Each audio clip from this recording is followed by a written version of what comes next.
Oke, ya, assalamualaikum warahmatullahi wabarakatuh. Ketemu lagi dengan Pak Yusuf, ya. Anak-anak, kemarin kita sudah membahas tentang kebutuhan ekonomi dan alat-alat eh, pemenuh kebutuhan tersebut. Nah, selanjutnya kita akan membahas tentang tindakan ekonomi, motif ekonomi, dan juga prinsip ekonomi. Oke, ya, ini dibantu sama ibu ini. Oke, ya. Gambarannya secara garis besar adalah motif ekonomi dulu. Nah, motif ekonomi ini adalah sesuatu yang melatar belakangi sehingga kita harus melakukan tindakan ekonomi.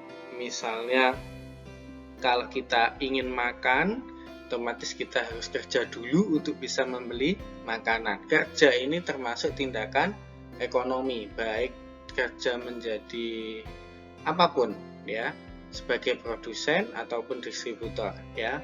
Selanjutnya, nah, tindakan ekonomi ini jika ingin terarah, jika ingin tepat, jika agar tidak rugi harus memenuhi prinsip-prinsip ekonomi. Nah, gampangannya seperti ini ya. Ini garis besarnya. Oke, sekarang kita lanjutkan. Nah, motif ekonomi itu apa sih? Motif ekonomi adalah keinginan atau alasan yang mendorong manusia untuk melakukan tindakan ekonomi. Jadi, keinginan atau alasan yang mendorong kita harus melakukan tindakan ekonomi. Ya, seperti itu tadi. Misalnya kita punya motif memenuhi kebutuhan, kita pengen punya rumah, secara otomatis kita harus bekerja, kita harus melakukan tindakan ekonomi. Nah, pengen punya rumah ini yang dinamakan motif ekonomi. Contohnya seperti itu. Nah, apa saja motif ekonomi? Yang pertama adalah motif untuk memenuhi kebutuhan. Nah, ini ada gambar keluarga yang sedang makan. Jadi ini mereka sedang memenuhi kebutuhan. Nah, sebelum mereka bisa memenuhi kebutuhan makan ini, tentu sebelumnya harus ada pengorbanan, yaitu ada tindakan ekonomi, ya. Mereka bekerja dulu. Oke. Selanjutnya, ini adalah motif yang paling dasar ya. Semua manusia punya motif ini. Makanya semua manusia pasti melakukan tindakan ekonomi. Next, motif berbuat sosial. Nah, misalnya kita ingin berbagi ke orang-orang yang membutuhkan. Nah, tentu kita perlu tambahan penghasilan kan untuk bisa berbuat baik ini, ya. Sehingga kita melakukan tindakan ekonomi yang lebih agar mendapat penghasilan yang lebih tinggi. Atau kalian pengen berbagi buku-buku bekas. Nah, buku-buku kalian itu dikumpulkan, itu termasuk motif berbuat sosial. Karena buku-buku itu akan kalian bagikan ke anak-anak di panti asuhan, misalnya seperti itu. Nah,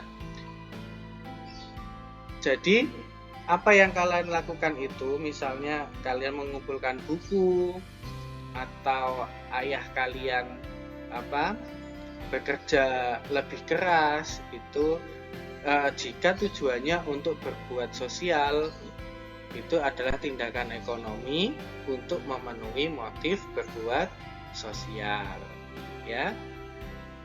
Selanjutnya ada motif untuk mendapat penghargaan. Ya, misalnya kalian ingin jadi juara kelas, pasti kalian akan melakukan sebuah tindakan kan. Nggak mungkin kalian pengen juara kelas tapi nggak pernah belajar, ya.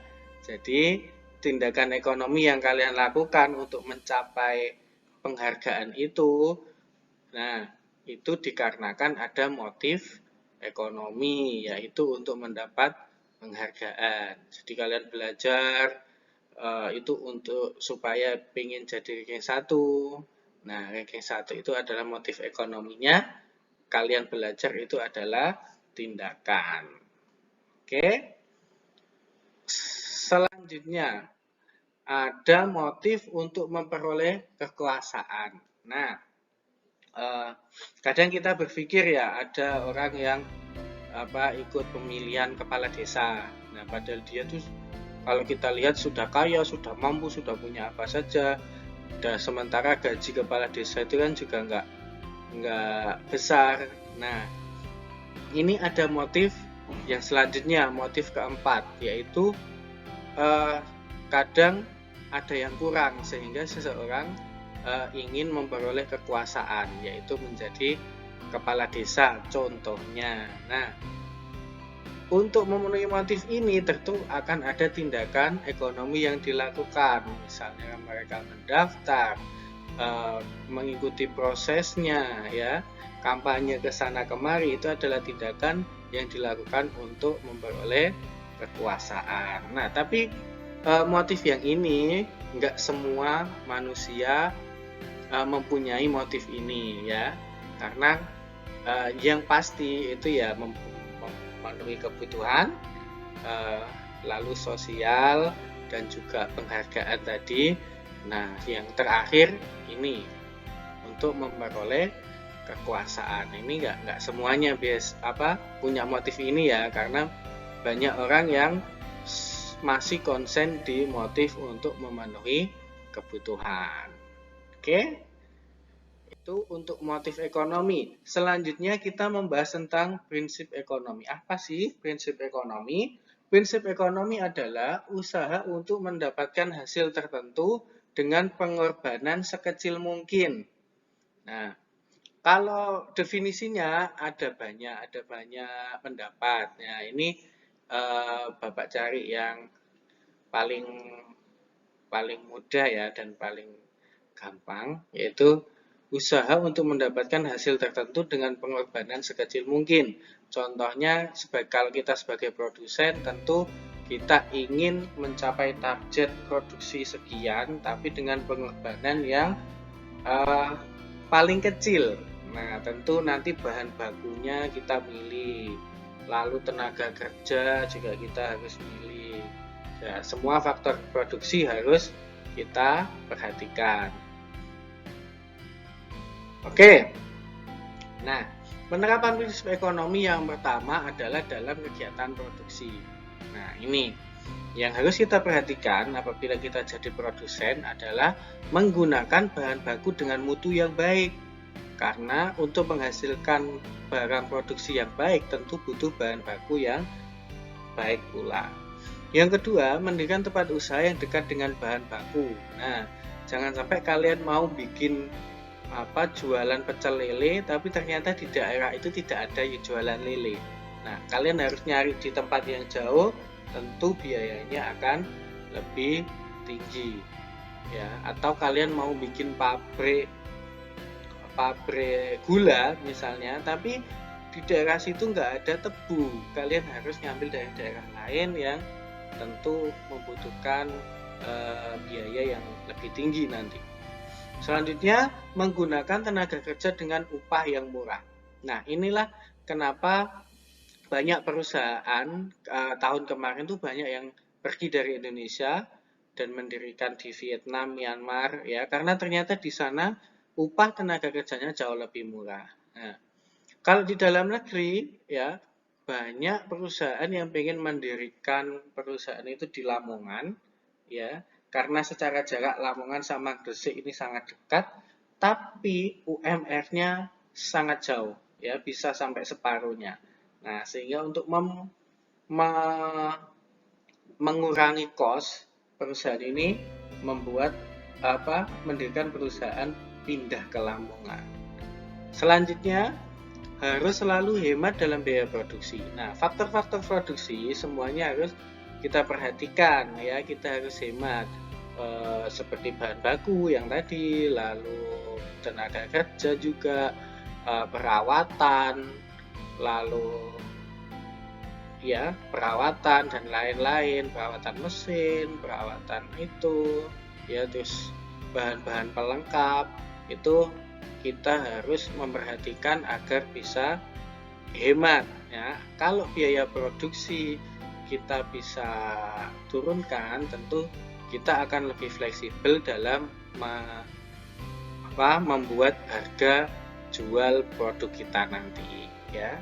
Misalnya kalau biaya produksi kita misalnya bikin topi misalnya itu 10.000 ya, kita kan bisa jual 20 atau 30.000. Dengan tentu nanti keuntungannya jauh lebih besar ya.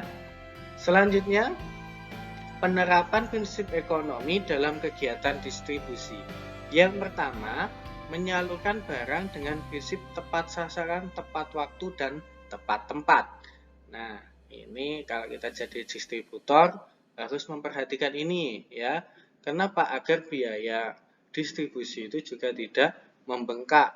Kita harus tetap tepat sasaran ya. Kalau memang kita mengirimkan barang itu ke tempat yang memang membutuhkan.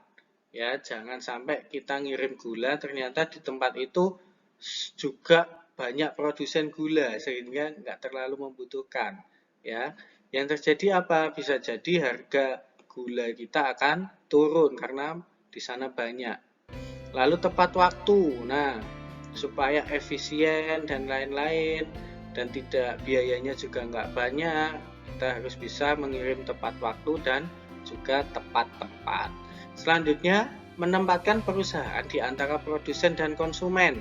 Ya, ini tujuannya apa? Agar kita bisa mendistribusikan itu dengan lebih lancar. Ya, jadi kalau kita mau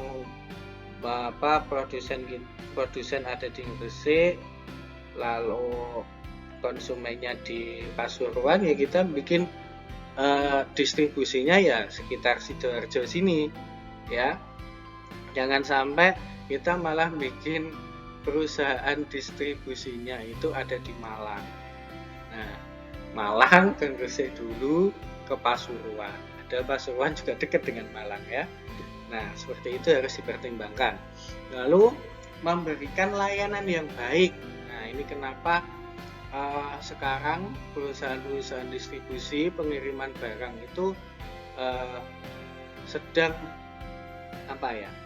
sedang berlomba-lomba ya. Makanya mereka bikin banyak promo, bikin layanan terbaik ya, JNE, JNT, si cepat. Nah, mereka kan sedang bersaing ya. Kalau kita sebagai konsumen ya lihat mana pelayanan yang paling baik. Selanjutnya, menggunakan sarana distribusi yang murah. Nah, murah dan efektif ya tentunya ya. Jangan sampai murah tapi ternyata datangnya lama. Itu kan juga nggak efektif ya. Jadi harus kita perhitungkan. Jadi kalau memang kita cukup, kalau produksi kita nggak banyak, ternyata cukup pakai truk yang kecil itu, ya nggak perlu kita nyewa truk yang besar ya. Kecuali kalau memang kita butuh produksi kita sudah banyak, kita butuh truk besar untuk mengangkutnya, ya nggak masalah.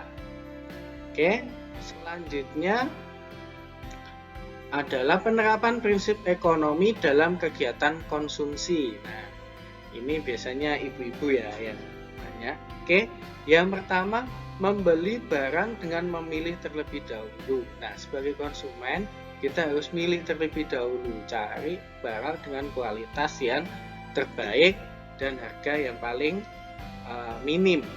Ya, itu makanya ibu-ibu kalau ke mall, ke pasar pasti muter, semua ditanyain dulu baru dia milih ya.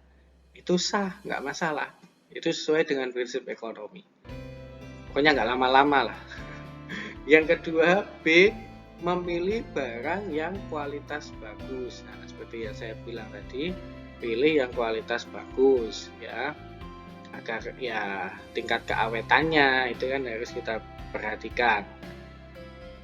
Oke, membeli barang sesuai yang direncanakan. Nah, ini yang susah biasanya ya. Kita ke mall cuma pengen beli tas, tapi pulang itu bawa sepatu, bawa baju, bawa tas.